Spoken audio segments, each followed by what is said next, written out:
Now I am going to explain why we have to use circular wheels only, not any other geometrical shapes like triangle, rectangle, square, pentagon, hexagon, etc.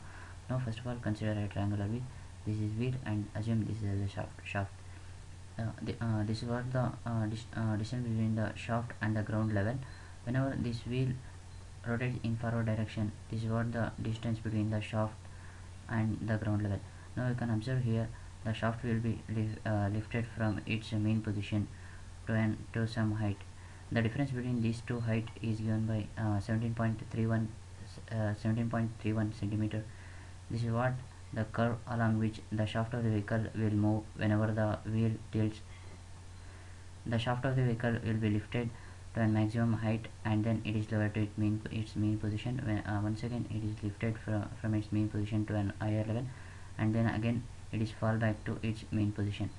The maximum height it can reach is 17.31 centimeter.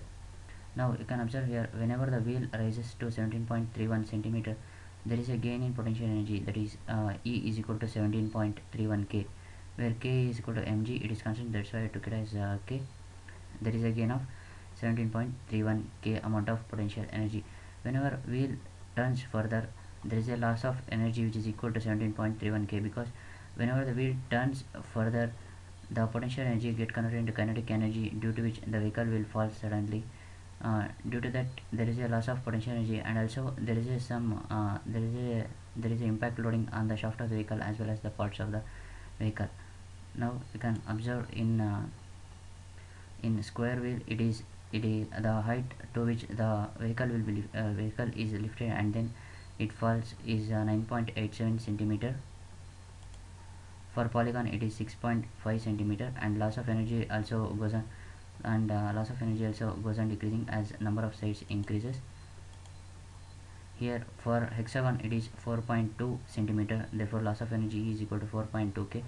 It is for octagon it is 2.42 centimeter. It is the amplitude diagram, it is same as that explained before.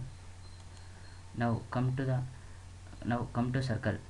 In circle there is no rise or fall with respect to ground level. There is only constant distance between the ground level to the shaft level, because the radius is same, is in all the point. Now you can observe here the distance between the shaft of the vehicle and the ground level is different here. It is different here. Once again it will comes to its mean position. Here also the same thing. The distance between these two points is different from distance between these two points. But in case of circle, it is not like that. In case of circle, the distance between the ground level and the center of the shaft is same. Therefore there is no rise or fall in case of the circle. As one thing you have to observe here, as the number of sides increases, the loss in potential energy also goes on decreasing, as well as the impact loading also correspondingly decreases. For a circle it is 0, because for circle circle the number of sides are infinite, therefore it is 0. For triangle it is 17.31. For a square it is 9.87. For a polygon it is 6.5. For hexagon it is 4.2. For octagon it is 2.42.